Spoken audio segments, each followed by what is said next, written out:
You have answered actually one of the questions from our audience members. And so it's a good opportunity to turn to Niamh with the same question, and I'm reading it from the Q&A. Is it possible that too many board members have become very good at sitting on the board and less good at what is core and driving a company towards success?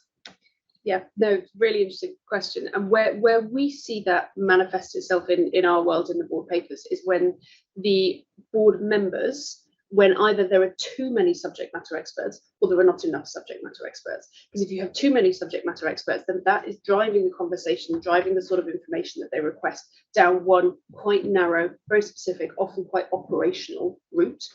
Or where you don't have enough subject matter experts, then the conversation then tends to be much broader, and it doesn't really focus on the need for the organisation where they are in their stage at the time. So I think it touches on what Oliver was saying, was depending on, all organisations are different, and depending on where they are in the evolution of their journey, where they are in their growth trajectory, where they are in their governance sophistication, the board members that they have and the information that they have needs to reflect that, but also needs to have the agility in there to be able to change over time.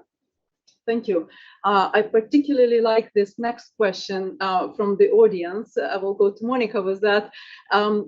When we talk about challenging times and at the times when a share price perhaps is underperforming, in this group's experience, how does a chair-CEO relationship get stretched and tested, and how it should be managed? Most likely it is stressed and pressed. So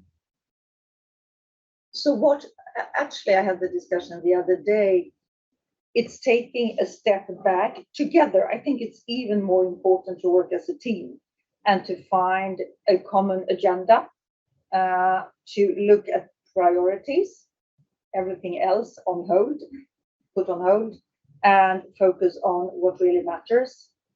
But in order to do that, you need to have this mutual trust. Already from the beginning, you can't afford, you don't have time to build that now. That should be in place so you really can focus on what matters, like in this case, I would say. So really holding hands together and just focus. That is what I would say, that being very efficient. Can I just touch on something you said, Oliver? We just dive into data in terms of how much time people directors spend on board work, because it's true, you need to spend so much time today. Our data shows, interestingly, that directors spend somewhat less time during the last year than earlier, and we don't see any correlation between really effective boards and the time spent. So that's really interesting. We're going to follow this going forward, but we were all a bit like. And how do you measure? Surprised. How do you measure effective boards in that? Oh, all these aspects. That for everything from all tasks you really need. You have on the board agenda. So effective boards is built on a number of dimensions. End of the day, the value you create during the time you have available. So that's why you need to have a board agenda that is very effective. The board effectiveness is really create the most value.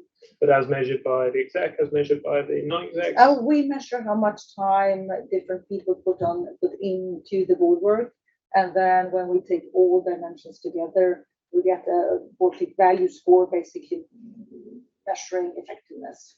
Interesting. It seems very counterintuitive to me, and goes against my own personal experience. Ours as well. That's why I mentioned it. So it's very interesting. It's very interesting. So, but this was just the first time we actually dived into that and coming back.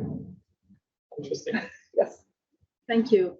And by the way, please feel free to jump in on any other questions that the audience is posing. But this next question is related to what you just touched on. And that question is about getting some good advice on how to deal with underperforming board members who are just taking up seats and not contributing sufficiently. So some practical points, and I'll go to actually each one of you for some practical advice. Yeah, we get this question a lot. And I think what surprises me is how few boards have in place a proper performance management program in place, a sort of a board review system that makes it easy to have those discussions in the way that you would with an exec team. Obviously, sort of time-bound sort of tenures are helpful, and then sort of it comes down to the chair. Ultimately, it's the sort of chair's responsibility, and if the chair's not performing, then you've got a real problem as a board member, and then it's your SID. So it's yeah, I think the key thing is making sure that you've got clear performance measures, expectations up front, and you're sitting down regularly and reviewing this. Thank you. Agree. I'm very fond of facts and figures and data. So I also know that it doesn't matter how experienced you are as a chair. This is something you can really, it's not anything you love, bringing up these conversations, because often it is very loyal. It's about very loyal directors that have been around and have been really contributing a lot. But as times are changing, you also need to update your board if you look ahead. So I strongly believe that it's about having a fact-based conversation with these people. And of course, if you do your homework in a proper board evaluation that is based on facts and data related to that, it is much easier, because it's not about how the chair feels, it's about facts and figures. So it becomes a very objective and professional conversation. And most often also the person in focus fully understands. And how soon? That's the sooner the better. Niamh? I completely agree with what's been said. I think it goes back to the role of the chair and the confidence and strength of the chair to, exactly as you say, sooner rather than later, to make the call that something isn't working, to put the needs of the organisation above the needs of the board, in the sense of making sure that the right people are around the board for where the organisation is going, and therefore having the confidence and strength to make that call, to say, actually, either you're not right for the type of organisation we are right now, or you're not right for us as a board. But exactly to your point, a facts-based conversation that is done sooner rather than later stops a sort of febrile environment. And of course, the more often you use an advanced feedback loop in some way or another, the more it doesn't come as a surprise. It's the same in the organization as in the board. So if you used to get feedback and give and get feedback a couple of times a year, it should never come as a surprise. I think one of the other things actually you can also do that I've seen used effectively a few times is putting it to the saying board members want to do well, and if you put it to them, if you're first of all clear about what is it that we're trying to achieve, and then asking them how is it that you're contributing to that, can we sort of tangibly point to things in the last 2-3 years, and often not often, but sometimes that'll come out where they're like, what can I point to? And then if you've identified what it is that you do need, then it becomes a much easier discussion to say, look, we've got a return on sort of time invested, capital allocated decision here. I think it makes more sense to us to be investing in someone who could bring more of this relative to the value you're bringing. And again, that becomes a sort of more objective discussion. It's not personal. Yeah. No companies can afford these days, nor the owners, to postpone those kind of decisions. And no delay, supposedly. Yeah, I think it's, again, that's what the advantage of that discussion is, opening it up to them, because sometimes you can be missing the value, and sometimes you'll get board members who are very quiet and their value comes at a moment when you least expect it. So there's a sort of balance to be struck there, and then you have some board members who I almost think of as like an insurance policy. You don't realize the value of them until they spot the thing that you didn't have. So it's somewhere to tread carefully, but in my experience, typically pretty quickly. People don't, if you've got doubts, they tend to grow rather than you see people recovering from it. But it's true, because if you have very competent board members but they don't contribute so much, it can very well be about the chair. But if you're lacking the experience, then most likely you need to maybe leave the board. So it depends really. Sometimes you can encourage people also to be more active. Yeah, and that's a good thing. Trying to diagnose, is it about the insight they bring? Is it about the engagement they bring? Is it about expectations? And I think once you've got that clarity around what the issue is, then it's much easier to change. And my experience is that you need to clarify the role. What we talk about the role of the board, but the role of each director because if you come from operations and if you're not a very experienced board member, it's not always given that you really understand the role of a board member. So that's then for the chair to dive into.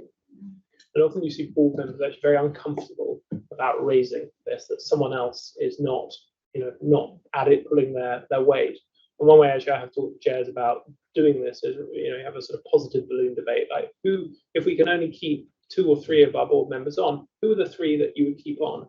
And if you get that sort of feedback from the rest of your board that basically, it's the same 3 people who are voted on and no one else, it gives you that very strong signal that no one else is seeing the value. And you can do that in a very sensitive, anonymized way. But it's getting more and more common, and in some countries even must with peer reviews in the board, and then you get all of this like up in the air, which is very value creation, I think. Yeah.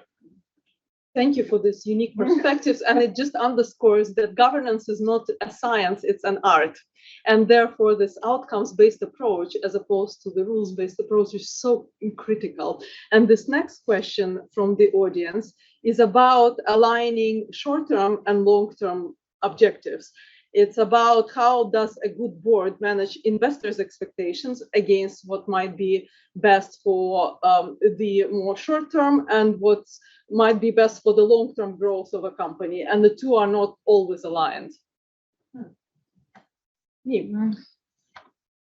It's an interesting question. Where we see that play out more specifically in our world is looking at, as you say, the balance between the short-term perspectives and the short-term metrics and the short-term performance updates that are then given to the board by the management team, and the longer-term, more horizon scanning information and therefore conversations. And again, we touched on it earlier, when what we find is when organizations are very much focused down on the short term, the almost the quarterly reporting, the kind of immediate metrics, what that then starts to engender is a culture of, we touched on it earlier, papers are much more operational, conversations are much more operational, and the line between board and between management team gets blurred. When you take a longer term horizon and make sure that the board are given the right information, that the management team are thinking about things on a long term. It's not solely long term, there's a balance between short and long term, and it depends on the stakeholders that the organization needs to be, so to speak, but actually making sure that there is a consistent long term time horizon and perspective given throughout all conversations, throughout agendas, and throughout the people that you have on your board, and then the information that you facilitate them with. That stops you falling into the trap of solely focusing on a quarterly reporting, a short-term box ticking. Are we doing what we're doing, and are we performing in the way that we said we are? Yes, we are, but where does that fit into our board's strategic priorities, and how can we be confident and clear that the direction we're going in as a business is the right one for us if we're really focused down here? Thank you. Oliver. Yeah, I think it's a really tricky one, and it's that sort of classic Warren Buffett quote of sort of voting versus weighing, that the market will vote, but over the long term, if you're creating true value, that will shine through.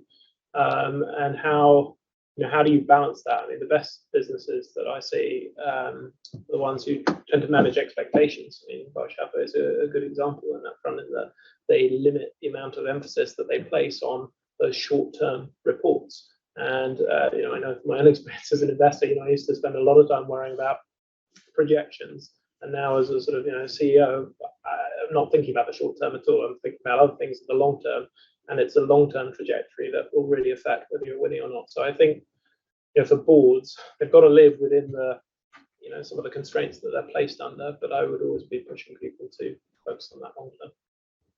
Monica. I'm thinking, isn't that one of the main tasks for the board, to really have the long-term perspective and helping the C-suite, the management, to have that as well, balance much more and including the short-term perspective? But I would say that's one of the main tasks. So, and that's why it is a hard game to be a board member. It's not an easy task. And if you don't succeed with that in the board or in the company, then you have all the disruptors coming. So you need to have your eyes on the future these days. So I would say that's a very task for the board. Just, I suppose, one thing to add on that, I think it does require confidence, humility, because the market will often tell you things, and I've definitely been there as an investor where we feel like we've seen something, and the chair and the board have sort of sat there doggedly saying, no, we're right. And in that particular case, we happen to be right. And I think there's a function of the market, and there's sort of the short-term challenges that you get from your external stakeholders, which should just make you continually check your assumptions. You might be right, and hence why I say sort of confident humility, but always have the humility of, gosh, did we miss something? I think that's the balance to strike. I like that, confident humility. Yes.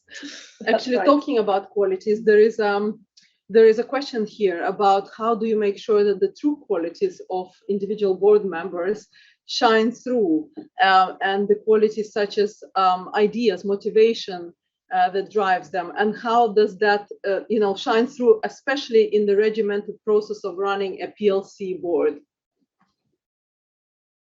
Yeah. It's challenging. I think one of the worries that personally I have when I see a lot of, for example, we see very few founders putting themselves forward for PLC board roles because they see the level of governance and regulation. They just think, why would I do that? Yeah. It's just too painful. So I think it's a real issue.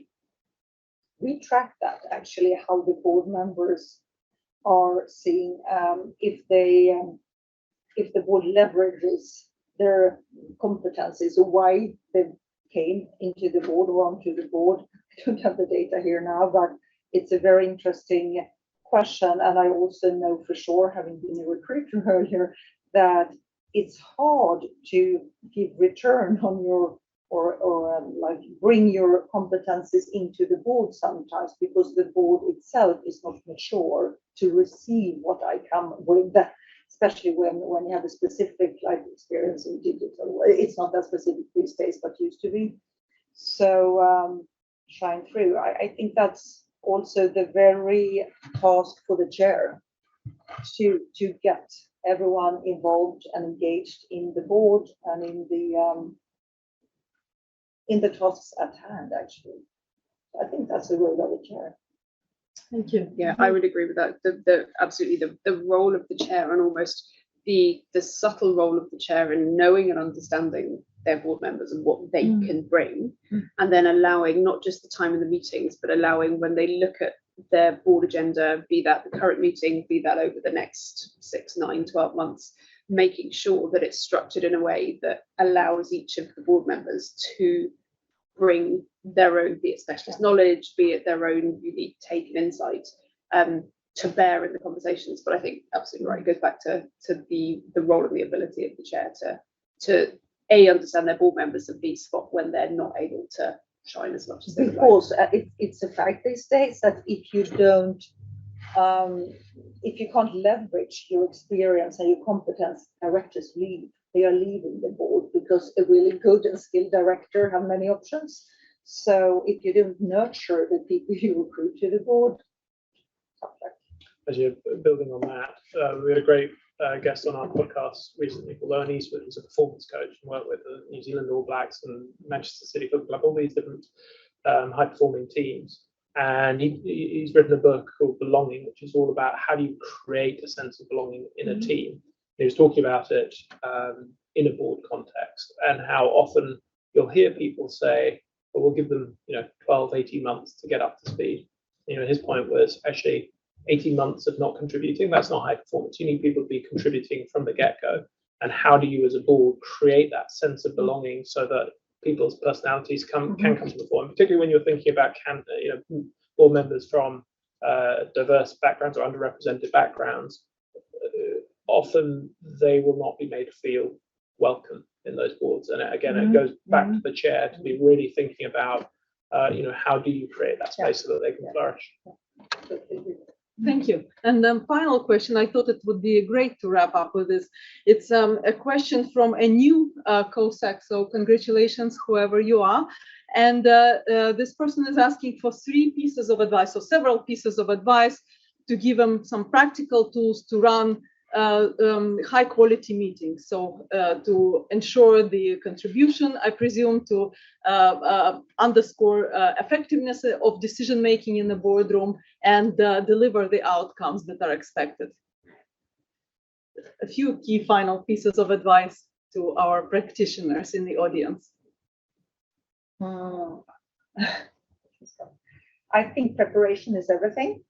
It's a good preparation, and knowing what you should preparing for, having an agenda, the 2 questions we talked about, and so on. And I also believe that if you feel that you're trusted by other parties, you sort of flourish much more. So building that trust again is really important in the boardroom or between the board and the CEO.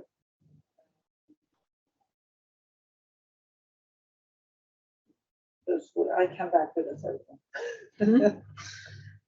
I think mine would be on a more practical basis. So for a new COSEC, actually, you have the opportunity to come in and look at your governance, look at your processes, but also look at the papers. And so the very obvious one is start by how long are they? Because typically, I obviously don't know the organization that you're from, but typically there'll be multiple hundreds, if not thousands of pages long. That is the starting point. Like, that can't be a way to have an effective board conversation to make sure that the board management relationship is running as effectively as it could. So start by looking at the content of the papers, and then start by looking at, depending on where you sit in the governance structure, but looking at the people that write those papers. Are they supported to write them in the right way? Do they understand what the priorities of the board are? And how is that translated into the papers themselves? And at COSEC, you have a unique opportunity because you are the middle point between the board and between the management team and the report writers in the business. So making sure you are all over the flow of information where you currently have and where you want to get to. I think that's the critical starting point. Thank you. Oliver. I think one of my favourite lenses for looking at this comes from Patrick Dunn, who's written a book called Boards, where he talks about people, purpose, process. And we touched a little bit on purpose earlier around alignment, vision, process. If you haven't got your board papers and you're not doing your sort of board assessment, then you've got problems, agendas, all those sorts of things. But ultimately, for me, it comes back to people, and it's a little bit like cooking. If you haven't got good ingredients, it's very hard to make a really outstanding meal. And I think as a COSEC, you have the really great COSECs that I come across really influence their boards and challenge them, and they won't let those board members who are not pulling their weight go for long, and they'll be pushing the chair saying, come on, we can do better than this, we can go out, we can find some really extraordinary people who can change this. And once you've got those extraordinary people in the room, actually a lot of the rest takes care of itself.